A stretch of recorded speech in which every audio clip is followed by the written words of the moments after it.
We start? Yep, go ahead. All good? All right. So in this room, we all have one thing in common, the drive to find a more sustainable future, which is also a revolutionary characteristic of young people today. With their innovative points of view, it is known that the youth are a catalyst of change. This is something that we often hear echoed. And while we saw many opportunities available for youth to make a difference in community, we noticed that the movement of innovation focused in food systems is not very prevalent during the cold winter months, especially access to green spaces, which are known to be beneficial to the well-being for people in the community. Many respondents of the 2021 youth survey, there you go, mentioned that they felt a personal responsibility to take care of the environment. And we know that the interest is there. We know we are the proof that young people are looking for ways to tackle climate change. So why is there a lack of youth leadership in this kind of spaces? So the challenge lies in accessing local foods and green spaces all throughout the year. And this is primarily because of constraints like seasonal crop limitation, limited land use, and scarcity of location to equip greenhouses or gardens that allow us to grow foods or facilitate educational planting activities. Due to these challenges, many youth are unable to engage in a process of learning how to cultivate food, and as a result, they become disconnected from green spaces that could have enhanced their well-being as well as their connection to the nature. And so the question is, what strategy can we implement to keep youth involved all year round, and as well as having more access to locally grown foods and green spaces, specifically in urban areas? So to introduce our solution, planting and growing foods isn't really just limited to planting on soil, but it can also take place on water, which is called hydroponics. So, as Sarah mentioned, our solution was implementing hydroponics in the community. So if you're not very familiar with hydroponics, don't worry. I'm just going to go over it real quick. It's basically growing plants without soil. And instead of soil, we use nutrient-rich water. With this process, many types of food or crops can be grown. And the cool thing about this is that we have the chance to create kind of like a enclosed environment or like a controlled environment to use like the resources that we have, even just minimal resources, that is able to grow crops even during winter. So our idea would pretty much be implementing these hydroponic stations in community spaces, such as community centers, schools, campus, or anywhere where it's accessible for youth to go. We would have kind of like this, as you can see here, a hydroponic station. This is actually already in the Kitchener Public Library, in which they use the crops for their cooking programs. Our vision is to have a group of youth volunteers to take care of these stations in order to empower them further into their leadership roles. This means that since it's in enclosed spaces, indoors, they will have access to it all year round. And we could also have agricultural leaders that already experience it, such as the Mennonite farmers that already are implementing hydroponics in our community, to come and facilitate education sessions for the youth volunteers. A quick run through, we pretty much would have kind of like in a corner, that's how we envision it, to have the hydroponic tower, to have kind of like information bits, to spread awareness about how it works. The types of food can be grown in the station, which can be very customizable. Many community garden locations to use during the summer, and resources, how to get involved in this kind of initiatives, and where to find local produce in Waterloo region to support local economies. And we considered these things for the pilot, or like the starting of the initiative. We pretty much start with like 1 to 2 hydroponic stations, something small. Thankfully, since it's vertical farming, it's very space conscious, so it doesn't take a lot of space. We would implement it in neighborhoods with where it would have the most potential. So highly visited areas, such as Kingsville, Chicopee, Chandler, Moet. We would look for facilitators, so people that are already experienced, as I mentioned, the Mennonite farmers, or also our lovely people from the Nurture, I know, have a lot of experience, and that could be really useful. And we would gather our youth volunteers to meet bi-weekly for educational sessions, and then distribute the care of the hydroponic stations from ages 14 to 25. That can be flexible though. These are just the sample topics that could be tackled during the educational aspect for it. Basic hydroponics around us, their own the community, etc. All right, so our initiative has a lot of impacts, starting with City of Kitchener. So community centers like Kingville are located in locations with a high immigrant population. With hydroponic stations, these community centers would have the opportunity to cultivate food that would otherwise not be able to grow in Canada. And moving to the city of Waterloo, there's been obviously a great increase, 150% increase in student food bank use. So a hydroponic station close to campus would fill the need for accessible food that is closer to campus. And a hydroponic station especially empowers the youth because it removes them from the poverty cycle that is triggered by food scarcity by giving them the ability to grow food year-round with hydroponics.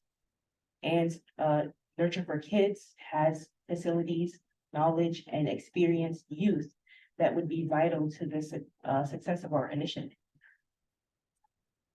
And finally, imagine how liberating it must be to not have to worry about inflation because you possess the power to grow your own food regardless of the cold weather. And hydroponics would really reduce the reliance on welfare programs and create a more self-sustainable Waterloo population. Waterloo Community Garden Network is currently building a new greenhouse that could provide space for another hydroponic station. Yeah, so therefore we aim to provide youth more opportunity to involve all year round and utilize their skills to address issues related to food system in a way that is easily accessible and in a way that is easily accessible. That's all. Thank you.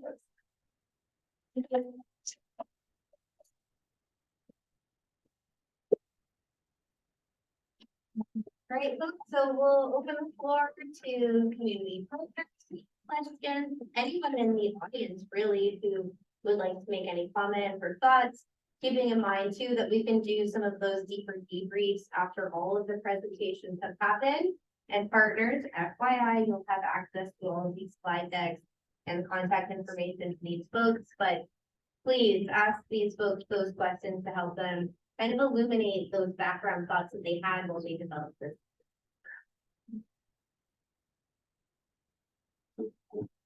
Sorry, we asked them, not each other. Great presentation. My family literally just started hydroponic garden inside. Most of it was on sale at Costco, but like it's been a really interesting experience so far. So my question is about when you were talking about different locations where this could be put in, you were focusing on community centers, right, in disadvantaged areas. Have you considered in terms of especially putting it in schools that have school programs or in the food banks themselves and having that kind of be a tie-in? Because I know there's a lack of fresh food can be a really big help there. That would be an option. Don't take all the space, so it's very flexible. So like the location or the type of produce that can't go there as well. Or more questions that if you want to do. More? No, go ahead. So I was wondering, and if you don't have the answer, that's okay. So you mentioned the need for different culturally relevant food. Are these systems at a place yet where that's possible? Just I know when we were looking at mine, it was a lot of like lettuce and kale and arugula, which is great. But would you be able to find more diverse food at the moment, or is that something that's more in the future? And that might be a technical question, so I don't know, but it's. No, it's a really good question. Thanks for asking. It's definitely something that we would love to explore more in the future.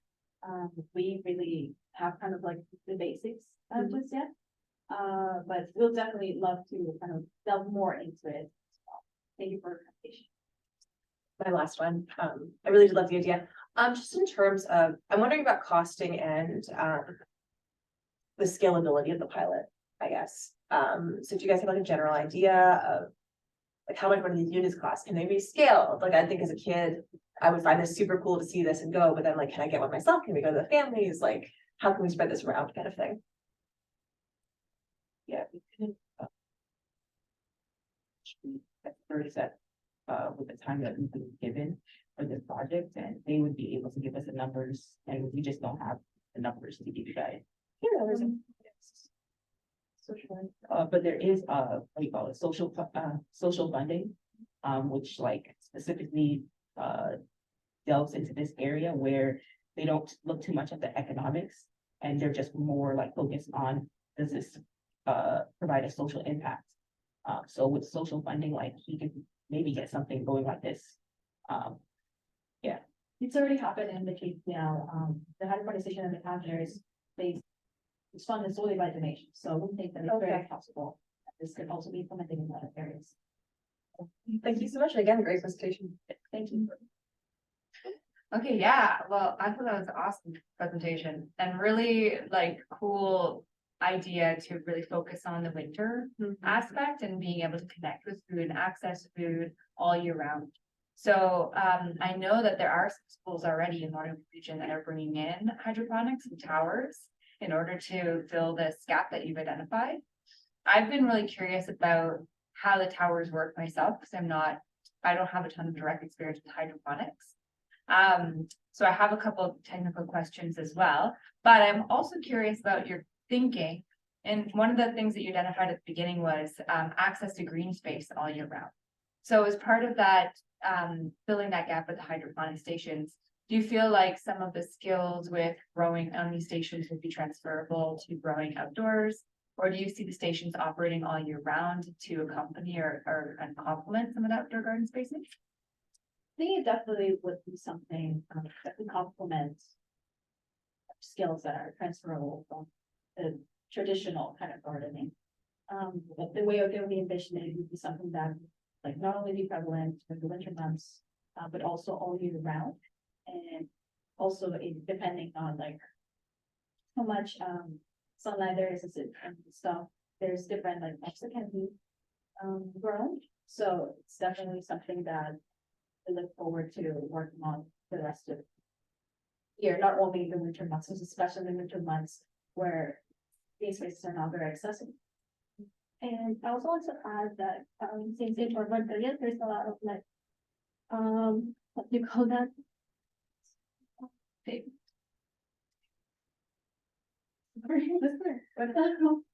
Apartment, yeah. So there's apartments, so like we want to like somehow introduce that to those who are living in apartments, since they can just implement that. Space somehow, since they don't need a land for it to build up. I'm hoping that that can go through that too.